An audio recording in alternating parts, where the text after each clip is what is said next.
اور میں آپ کے کیمرے میں بتا رہا ہوں کہ انشاءاللہ مفتی صاحب اگلی دفعہ آپ کی باری ہے. آج تو طارق جمیل صاحب کو میں نے الحمدللہ ان کے حصے کی خوراک دے دی ہے.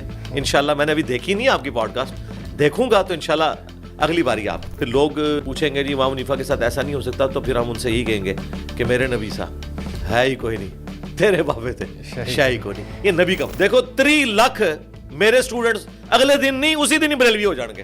لو سامو 70,000 دفعہ کلمہ پڑھ کے ان کو ٹی سی ایس بھی کروایا. طارق جمیل صاحب نے خود بتایا کہ میں نے ٹی سی ایس کروا دیا. ٹی سی ایس کیا کیا؟ ٹی سی ایس دی اصالہ ثواب, کہ جس کو آپ 70,000 دفعہ. سر اس وقت ہزاروں لاکھوں کی تعداد میں تبلیغی جو جماعت کے طرف ہمارے بہت سے مخلص بھائی بھی ہیں, ان کے لیے اگر آپ کو پیغام دینا چاہیں اس واقعے کے بعد, شاید بہت سے لوگ جو ہے وہ سوچنے مجبور ہوں. یہاں جیلم میں جماعتیں آتی ہیں نا, اتوار والے دن آئی ہوں دوسرے شہروں سے, کراچی سے, حیدرآباد سے, مل کے جاتے ہیں. اللہ کا شکر ہے اتنی محبت کرتے ہیں. سر یہ میرے سامنے سبحان صاحب بیٹھے ہوئے ہیں, یہ بریلوی مقدس فکر سے 1 سال پہلے انہوں نے جوائن کیا تھا. تو جب سے آپ سے پوڈ کاسٹ ہوئی ہے نا, تو ڈیلی تقریباً ہماری بحث ہوتی ہے کسی نہ کسی ایشو کے اوپر. ایک لرننگ کے لیے ایز اے سیمپل ایسے کریں, حد رکوع نہیں جھکنا. ٹھیک ہے جی صاحب. انضمام الحق تو ہمیشہ وہ تعویذ لٹکا کے رکھتے تھے ان دنوں, اب تو ماشاءاللہ وہ موحد ہو چکے ہیں, تو ان سے تو 6 چھکے کو نہیں لگے. ہاں, اور جو کرامتوں والا سارا کانسیپٹ ہوتا ہے, یہ صرف انبیاء تک ہی تھا یا یہ کرامت کوئی ہوتی ہے, یا اس کا کرامت ہوتی ہے اگر آپ کے فرقے کی ہو تو وہ ہوتی ہے, دوسرے کی ہو تو وہ دجر ہوتا ہے, اسے استدراج کہا جاتا ہے. یہ جتنے لوگ لونڈے لپاڑے لگے ہوئے ہیں نا یوٹیوب کے اوپر, ان کو کوئی اہمیت دینے کی ضرورت نہیں ہے, نہ ان کو اس طرح ہائی لائٹ کرنے کی ضرورت ہے کہ جی پوری دنیا ہی مرتد ہو رہی ہے. یہ کوئی اسلام کی خدمت نہیں ہے. یہ خام خواہ لوگوں کو شوق چڑھا, جی دنیا سیکولر ہو رہی ہے, دنیا مرتد ہو رہی ہے, دنیا ایتھیسٹ ہو رہی ہے. حمزہ علی باسی کی گفتگو, اس سے پتہ چلتا ہے کہ اسے ہر چیز کا پتہ ہے, اور وہ جس طریقے سے ڈسکشن کرتا ہے نا, وہ عام بندے کو تو پہلے وہ ٹرم سمجھنی پڑیں گی کہ دونوں کس ٹرم پہ بات. مطلب اسلام کا سب سے بڑا چیلنج صوفیزم ہے. جی بالکل صوفیزم ہے. جہاد کے دشمن صوفی, قرآن کے دشمن صوفی, صحیح الاسناد احادیث کے دشمن صوفی. آپ کو کہتے ہیں رہبانیت کی زندگی گزارو, خود کوئی مرید نہیں چھوڑتے. کہ ہمارے جو بھائی ہیں ساحل ادیم صاحب, وہ کہتے ہیں کہ جی جو ڈبہ پیر ہیں یہ اس چیز کی نشانی ہے کہ کبھی اصلی پیر بھی ہوتے تھے. ہم کہتے ہیں بھائی رکو ذرا, صبر کرو. اور میں آپ کے کیمرے کی وسادت سے عرض کروں, میں نے اپروچ کیا تھا حسن لیاس صاحب کو کہ غامدی صاحب سے ایک ویڈیو بنوائیں, مین ٹی وی چینل کے اوپر آنی چاہیے. اس پلانٹ ارتھ پہ اگر کوئی خوش نصیب ہے نا تو عمران ریاض ہے, جسے میں نے کہا سامنے بیٹھ. اب اس بندے نے پی ٹی آئی کو باندھ کے مروایا.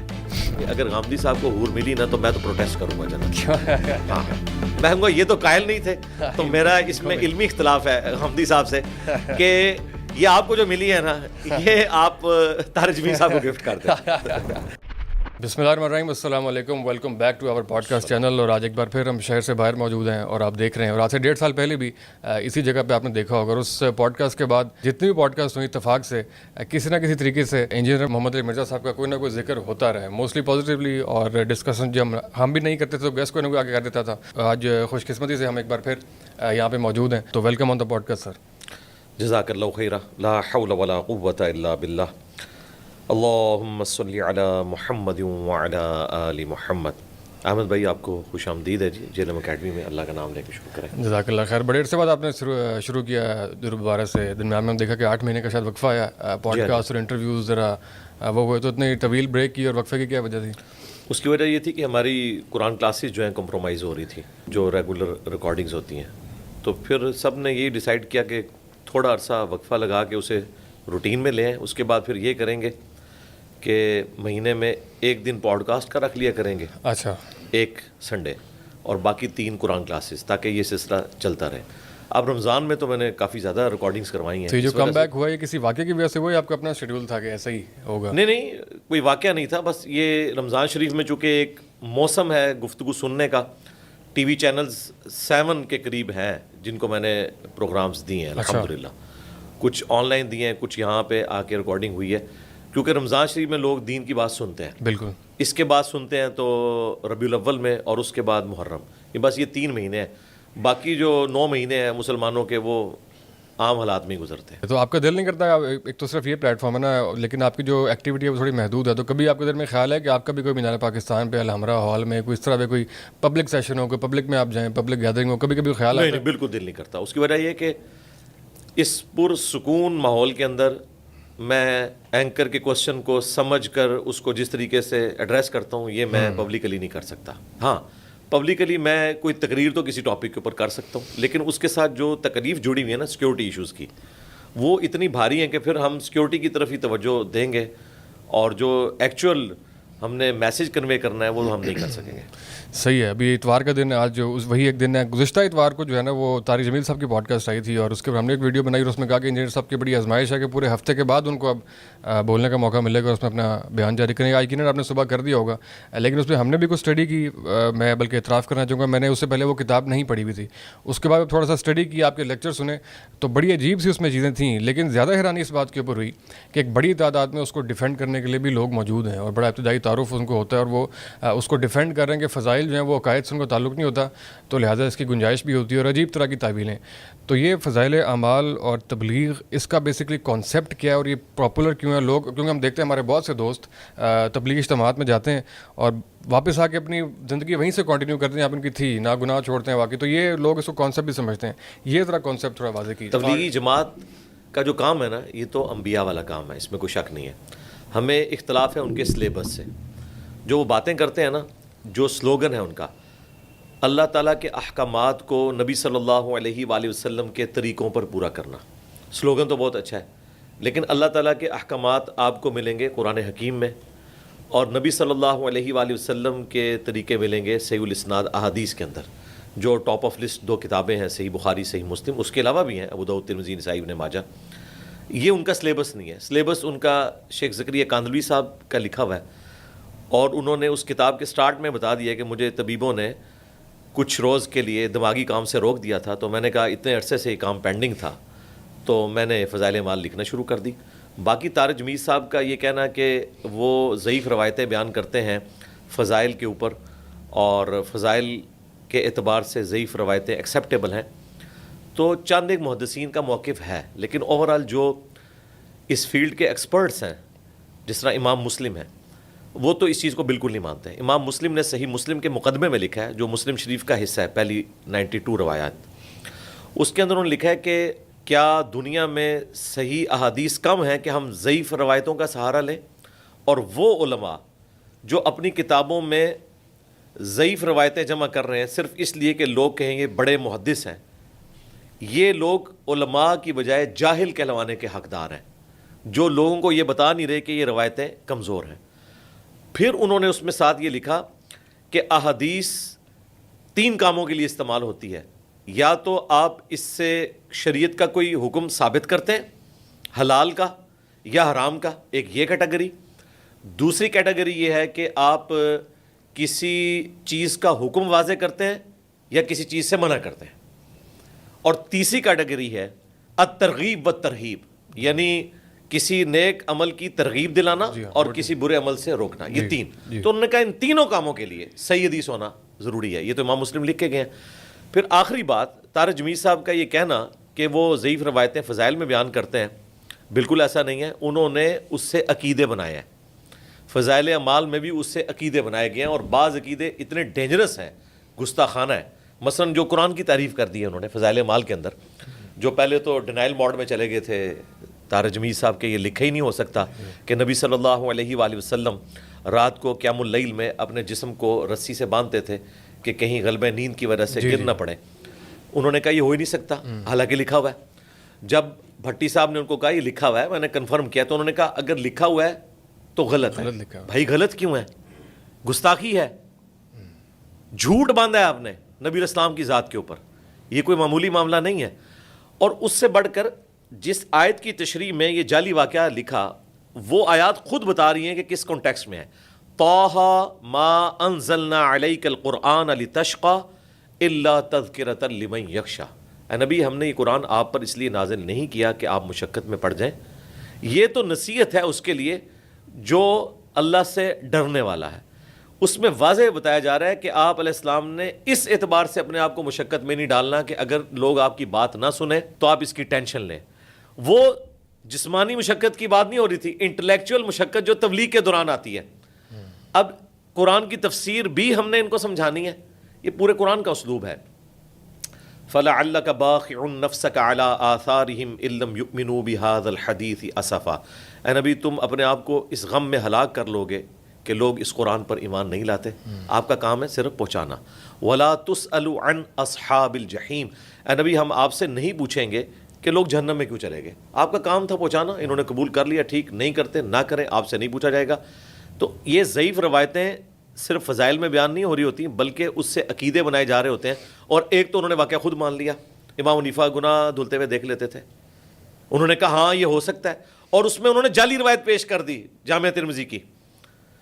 عطیہ العوفی اس میں ضعیف ہے اور مدلس بھی ہے. طارق جمیل صاحب نے جی, اتقو فراست المؤمن, مومن کی فراست سے ڈرو, وہ اللہ کے نور سے دیکھتا ہے. یہ جعلی روایت ہے.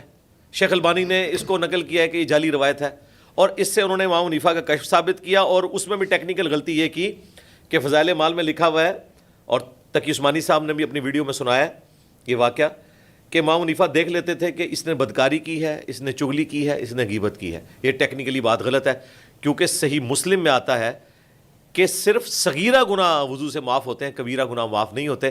لہٰذا کبیرہ گناہ تو کبھی بھی دھلتے ہوئے نظر نہیں آئیں گے, اور جو صغیرہ ہیں وہ بھی صرف انبیاء کو نظر آ سکتے ہیں اگر اللہ چاہے تو. تو انہوں نے ضعیف روایت سے عقیدہ بنایا. لہٰذا طارق جمیل صاحب کا کہنا یہ فضیلت میں ہے, تو یہ انہوں نے امام حنیفہ کی فضیلت ثابت کی ہے, دین کے کوئی کام کی فضیلت ثابت نہیں کی, الٹا انہوں نے بد عقیدگی کی طرف امت کو ابھارا ہے. اور جو کرامتوں والا سارا کانسیپٹ ہوتا ہے یہ صرف انبیاء تک ہی تھا, یا یہ کرامت کوئی ہوتی ہے, یا اس کا کرامت ہوتی ہے, اگر آپ کے فرقے کی ہو تو وہ ہوتی ہے, دوسرے کی ہو تو وہ دجل ہوتا ہے, اسے استدراج کہا جاتا ہے. کرامت کو ہم مانتے ہیں, لیکن کرامت ہمیشہ خلاف عقل ضرور ہوتی ہے, لیکن خلاف شرع نہیں ہوتی. یہ ہماری شریعت ہے کہ وحی کا جو معاملہ ہے یہ نبی کے ساتھ خاص ہے. اگلی امتوں میں محدث ہوا کرتے تھے, بخاری مسلم میں آتا ہے. اس امت میں وحی نہیں کسی کے اوپر نازل ہوگی, نہ اللہ تبارک و تعالیٰ کسی کے اوپر کوئی کشف والا معاملہ کرے گا. ہاں شرع صدر ہو سکتا ہے, وہ نیوٹن کے اوپر بھی ہوا. آئنسٹائن اپنے بیٹھک میں بیٹھا تھا, اس نے امیجن کیا کہ یہ جو سامنے بندہ شیشے کی صفائی کر رہا ہے, اگر یہ گر پڑے تو یہ کیسا فیل کرے گا. پوری اس نے تھیوری آف ریلیٹیوٹی دے دی, اس کے بعد جنرل تھیوری آف ریلیٹیوٹی. یہ ہو سکتا ہے, اسے شرع صدر آپ کہتے ہیں. لیکن یہ نہیں ہے کہ آپ کو غیبی خبریں ملنا شروع ہو جائیں. یہ تو صحابہ کرام کے ساتھ نہیں ہوا. صحابہ کرام, بخاری مسلم میں آتا ہے, نبی علیہ السلام کا ایک غلام تھا مدعم, وہ آپ کی سواری کا کجاوا کستا تھا. خیبر کے موقع پر اسے تیر لگا اور وہ شہید ہو گیا, اور صحابہ نے کہا اسے شہادت مبارک ہو. ظاہر ہے ہم بھی ہوتے یہی کہتے. آپ نے فرمایا تم شہادت مبارک کہہ رہے ہو, اس نے مال غنیمت سے ایک چادر چوری کی تھی, مجھے اللہ نے دکھایا کہ یہ آگ کی اس کے کفن کے اوپر نظر آ رہی ہے. صحابہ کرام کو تو سامنے میت کے اوپر آگ کی چادر نظر نہیں آ رہی ہے, امام حنیفہ کو گناہ دھلتے ہوئے نظر آ رہے ہیں. بالکل کہانی ہے. صحابہ کرام پھر گھروں کو دوڑے, اگر کسی نے رسی کا ایک ٹکڑا بھی بے قیمت سمجھے اٹھا لیا تھا, وہ لا کر مال غنیمت میں جمع کروایا. یہ اتنا سینسٹیو ایشو ہے, یہ خام خواہ عقائد بنانا شروع کر دیتے ہیں. انہوں نے امام حنیفہ رحمۃ اللہ علیہ کی کوئی عزت افزائی نہیں کی اس کے ذریعے, ان کی بدنامی میں اضافہ کروایا. کیونکہ جب ہم اس کو رد کریں گے پھر لوگ پوچھیں گے جی امام حنیفہ کے ساتھ ایسا نہیں ہو سکتا, تو پھر ہم ان سے یہی کہیں گے کہ میرے نبی سا ہے ہی کوئی نہیں, تیرے بابے تھے شاہی کو نہیں. یہ نبی کا پروٹوکول. طارق جمیل صاحب, اگر آپ سائیکولوجیکل انالیسس کریں اس والے پورے واقعے کے اوپر, تو وہ کیا ہوگا کہ یہ آپ کا نام لینے پہ اور یہ والی بات کرنے پہ مجبور کیوں ہوئے, حالانکہ وہ عام طور پہ نہیں کرتے اس طرح کی بات. ہم سافٹ ٹارگیٹ ہیں جی سب کے لیے. جن لوگوں نے ان کو سورند سور کہا, ان کی قبر پہ جا کے دعا کرتے ہیں, اور 70,000 دفعہ کلمہ پڑھ کے ان کو ٹی سی ایس بھی کروایا. طارق جمیل صاحب نے خود بتایا کہ میں نے ٹی سی ایس کروا دیا ہے, حالانکہ وہ روایت بھی جعلی ہے, وہ بھی فضائل مال میں لکھی ہوئی ہے کہ بخشش ہو جاتی ہے. ٹی سی ایس کیا کیا ہے؟ ٹی سی ایس اصال ثواب, کہ جس کو آپ 70,000 دفعہ لا الہ الا اللہ پڑھ کے اصال ثواب کر دیں, یہ کہتے ہیں اس کی مغفرت ہو جاتی ہے. اور یہ انہوں نے فضائل مال سے سیکھا ہے, کسی حدیث کی کتاب میں یہ چیز موجود نہیں ہے. جو ان کو گالیاں دیتے ہیں ان کی رسپیکٹ کرتے ہیں, اور جو انہیں حافظہ اللہ کہتے ہیں ان کے ساتھ اس قسم کا سلوک کرتے ہیں. تو اس سے طارق جمیل صاحب نے اپنے حق میں ہی برائی کروائی ہے. مجھے تو کوئی فرق نہیں پڑے گا. میں نے تو آج 2 گھنٹے میں پوری پوڈ کاسٹ میں جو مجھ سے متعلق حصہ تھا اسے میں نے الحمدللہ ریبٹل کیا ہے. طارق جمیل صاحب نے مجھے اس میں گمراہ کہا ہے, بدتمیز کہا ہے, مرزے ورڈ بولا ہے, ٹھیک ہے, تحقیر سے میرا نام لیا ہے. اس کے بعد انہوں نے کہا کہ بخاری مسلم کا بخار چڑھا ہوا ہے ان کو. بیسیکلی تو وہ بخار اگر تھا ان کی نظر میں تو میرے ذریعے پہنچا نا, تو انہوں نے سارا غصہ میرے اوپر نکالا. اس طرح کرنے سے انہوں نے اپنی کمزوریوں کو چھپانے کی کوشش کی. وہ چھپی تو نہیں ہے. باتوں کے جواب تو انہوں نے بالکل نہیں دیے ہیں. ہونا تو چاہیے تھا کہ جو سوال پوچھے جا رہے ہیں بھائی اس کا جواب دو. یہ تو نہیں کہ تیری پھوپھی ناچ گئی تھی, بھائی میری ساری پھوپھیاں بھی ناچ جان. سوال تو اپنی جگہ موجود ہے کہ یہ جو آپ کے پھوپھا جی نے لکھا ہے فضائل اعمال میں, اس کا کیا جواب ہے. اس کا تو جواب ان کے پاس کوئی نہیں تھا. تو اس لیے انہوں نے کہا یہ بدتمیزی ہے, اس طریقے سے بولنا نہیں چاہیے. بھائی جو فضائل اعمال کی غلطیاں ہائی لائٹ کر رہا ہے اور آپ بھٹی صاحب کے اس انٹرویو کے اندر لاجواب ہوتے ہوئے کہہ رہے ہیں کہ مجھ سے فضائل اعمال کے بارے میں بات نہ کرو, یہ غلط ہے.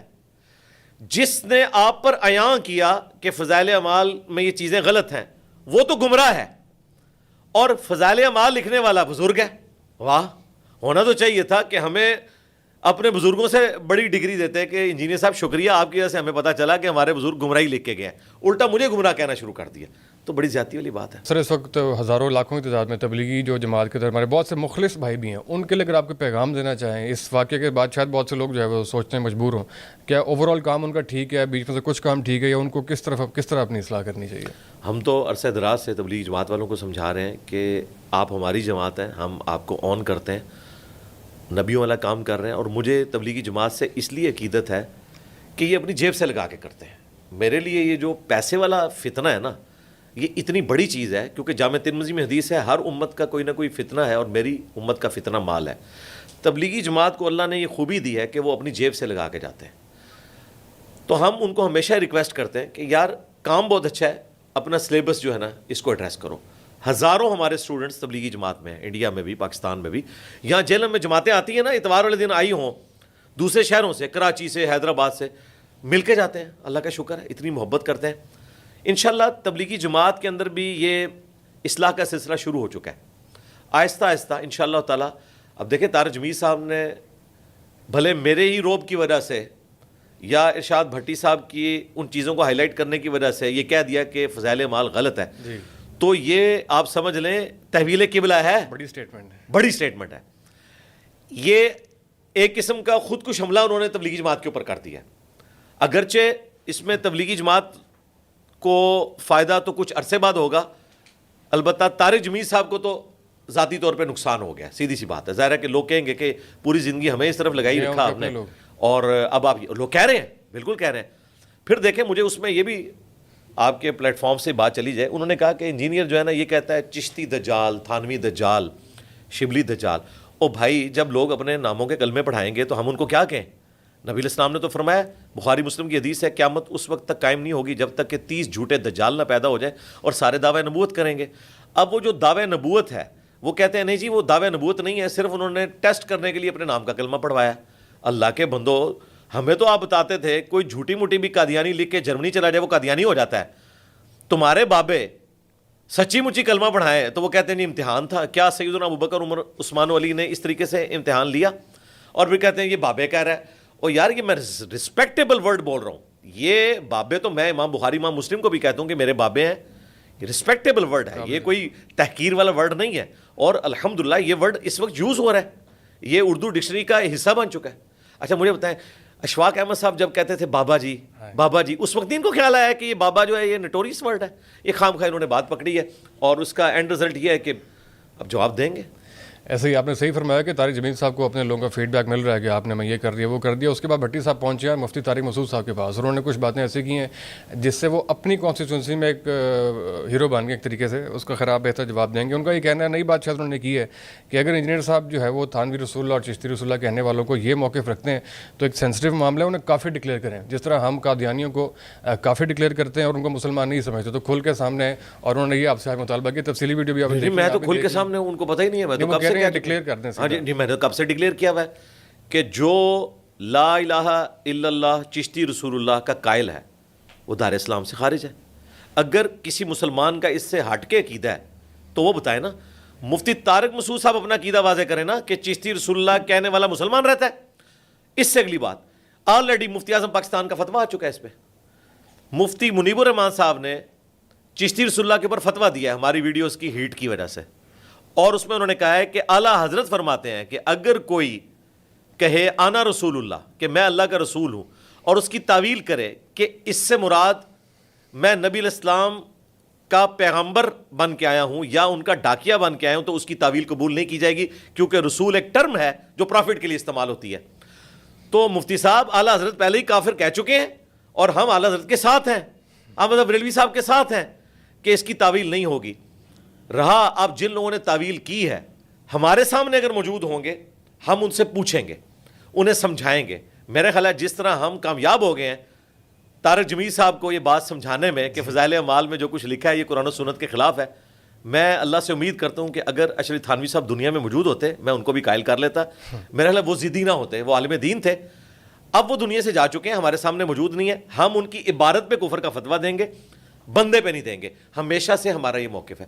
کھل کے ہم سامنے ہیں بھائی, مجھے بتائیں ان کو کھل کے سامنے آنا چاہیے. اچھا یہ مجھے کہہ رہے ہیں کھل کے سامنے آؤ, تو ان کا ایمان کیا کہتا ہے ان کو کہ چشتی رسول اللہ کلمہ اگر کوئی تعویل کرتا ہے تو اس کلمے کو کیا درست مانا جائے گا؟ اس کی تعویل قبول نہیں کی جائے گی, کیونکہ ایک خاص ٹرم ہے, وہ اسی طریقے سے استعمال ہوتی ہے, اس کو کوئی اس طریقے سے بدل نہیں سکتا. اور مفتی اعظم پاکستان مفتی منیب الرحمان کا فتویٰ موجود ہے. بہرحال مفتی صاحب شاید کچھ عرصے سے میری ویڈیوز نہیں دیکھ رہے, ورنہ اپ ڈیٹ ہوتے وہ.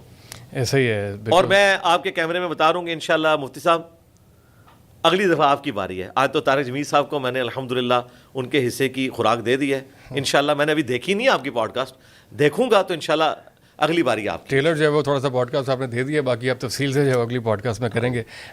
سر یہ میرے سامنے سبحان صاحب بیٹھے ہوئے ہیں, یہ بریلوی مکتب فکر سے 1 سال پہلے انہوں نے جوائن کیا تھا. تو جب سے آپ سے پوڈ کاسٹ ہوئی ہے نا, تو ڈیلی تقریباً ہماری بحث ہوتی ہے کسی نہ کسی ایشو کے اوپر. ایک لرننگ کے لیے ایز اے سیمپل نہیں ایک سوال یہ کرنا چاہیں گے, آج جو تم ذرا جو پوچھتے ہو جو بنیادی اعتراض ہے, تاکہ تمہارے سے بہت سے اور بھی لوگ جو ہیں ان کی بھی لرننگ. ہاں پوچھیں ضرور پوچھیں.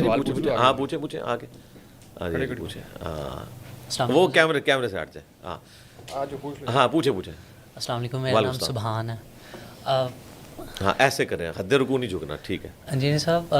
مطلب ہمارے جو اوپینین ہے نا, جیسے گھر والوں نے بچپن سے جیسے پرورش کی ہے, مطلب ہمارا ایک انہوں نے مائنڈ سیٹ بنایا کہ مطلب بزرگوں کی عزت تو کرتے ہیں ہم, جیسے دربار ہیں اور یہ جن ہیں, مطلب کچھ ایسی چیزیں ہیں جیسے ایک دربار ہے ہمارے وہاں علاقے میں, وہاں پہ ہم لوگ مطلب کسی کو کوئی چوہا کاٹ لے یا کوئی سانپ کاٹ لے, وہ وہاں جاتے ہیں, وہ ان کے وسیلے سے دعا کرتے ہیں, وہ ٹھیک ہو جاتے ہیں. تو اس طرح کے جو بزرگ ہیں, ان کے پاس کیا ایسی کرامت ہے کہ ان کی وجہ سے وہ لوگوں کو کچھ ہوتا نہیں, وہ ہاسپٹل نہیں جاتے, وہاں پہ دعا کراتے ہیں. اور دوسرا آپ کے بھائی ادھر ہی رک جائیں, کوئی کرامت نہیں. چوہا کاٹنے سے تو کوئی نہیں مرتا, ہم تو کہیں جاتے بھی نہیں ہیں چوہا کاٹنے کے اوپر. سانپ, ہاں سانپ کون سا, کوبرا, کوئی بھی سانپ اسے نہیں کوئی بھی سانپ نہیں نا میرے بھائی. پانی کے 80% سانپ ایسے ہیں جن کے اندر زہر نہیں ہوتا. سانپ پھر ہمارا ہوگا جیلم اکیڈمی کا. ہاں اور بزرگ ان کے چاہیے ہمیں, زندہ بزرگ. کوئی بڑے سے بڑا ان کا بزرگ جو زندہ ہے, کاٹنا اس کو ہے سانپ, کیونکہ عام بندہ تو میں نے نہیں مروانا نا, کیونکہ عام بندوں کا تو آپ لوگوں کا تو قصور ہی نہیں ہے. اس گدی کے اوپر جو لوگ بیٹھے ہوئے ہیں نا, سانپ ہم انشاءاللہ پرووائڈ کریں گے لے کے, اوریجنل قسم کا کوبرا سانپ, تو آ جائے میدان میں. یہ گھوڑا یہ میدان کرتا ہوں میں واقعی. اچھا یہ لوگ جو ہے نا, ہم کبھی راستے میں جا رہے ہوتے ہیں, ہاتھ چلا کے سلام بھی کرتے ہیں مزاروں کو, اور بہت ساری اور بھی میں کافی اصلاح ہو رہی ہے. لیکن اس طرح کے بہت سادہ لوگ ہیں جو بھی اس طرح کے کانسیپٹ رکھتے ہیں, تو ان کے لیے اوور آل اسپیشلی جو بریلوی مکتب فکر سے ہیں, اوور آل بریلویوں کے لیے تو ہمارا یہ رڈز ہے نا جی, میرے نبی سا ہے ہی کوئی نہیں, تیرے بابے تے شاہی کوئی نہیں. اگر نبی علیہ السلام نے کہیں فرمایا کہ کوبرا سانپ کاٹ جائے تو کسی مزار کے اوپر لے کے جاؤ, تو ہم تیار ہیں. نبی علیہ السلام نے تو ایسی کوئی چیز ارشاد نہیں فرمائی. جھاڑ پھونک ہو سکتی ہے, وہ بھی اگر صحیح کسی کے پاس کوئی اس طرح کا عمل موجود ہو. سورۃ الفاتحہ کا دم کیا تھا, صحیح بخاری مسلم میں آتا ہے, جب ایک قبیلے کے سردار کو سانپ کاٹ گیا تھا یا کوئی اور جانور, بچھو وغیرہ, تو ایک صحابی نے سورۃ الفاتحہ کا دم کیا تو شفا ہو گئی. ہو سکتی ہے, لیکن یہ کہنا کہ فلاں مزار پہ لے جائیں اور کوبرا سانپ کاٹ گیا ہے اور اس سے بندہ کوئی ٹھیک ہو جائے گا, اس طرح کہیں نہیں ہوتا. دوسرا, کیا یہ واقعات صرف مسلمانوں کے ہاں ہے؟ سب سے زیادہ سینچریز تو ٹنڈولکر نے کی ہوئی ہیں. وہ تو جاتا ہے جناب ہندوؤں کے عبادت گاہوں میں, وہ تو حرم مکہ میں تو نہیں جاتا, نہ وہ داتا دربار پہ جاتا ہے. اس سے بڑھ کر انڈین بیٹسمین تھا یوراج سنگھ, جی جس نے دھمکی لگائی تھی انگلینڈ کے بالر کو, اور ہسٹری میں پہلی دفعہ ہوا ہے کہ فاسٹ بالر کو اس نے 6 چھکے مارے. کوئی بزرگ بھی مار کے بتائے نا. انضمام الحق تو ہمیشہ وہ تعویذ لٹکا کے رکھتے تھے ان دنوں, اب تو ماشاءاللہ وہ موحد ہو چکے ہیں, تو ان سے تو 6 چھکے کو نہیں لگے. ہاں تو یہ ساری کہانی ہے بھائی, اس طرح کرنے سے کچھ بھی نہیں ہوتا. یہ علم کی دنیا, اس میں علمی طریقے سے گفتگو ہونی چاہیے. ہم اس طرح کی جو شعبدہ بازیاں ان کو بالکل ایکسیپٹ نہیں کرتے. آپ نے کچھ عرصہ پہلے دیکھا ہوگا, ایک کرسچن اور مسلمان کا آپس میں مجادلہ ہوا, تو اس نے کہا یہ میں زہر قاتل پینے لگا ہوں, اور وہ پی گیا, کچھ بھی نہیں ہوا. اللہ کے بندو, زہر قاتل ہو تو کوئی بچ سکتا ہے؟ تیزاب بھی اگر ڈال کے دے دینا اوریجنل والا, تو بندہ زندہ نہیں بچتا. کہتے نہیں خالد بن ولید نے پی لیا تھا زہر قاتل. زہر قاتل پینا حرام ہے. بخاری مسلم میں حدیث ہے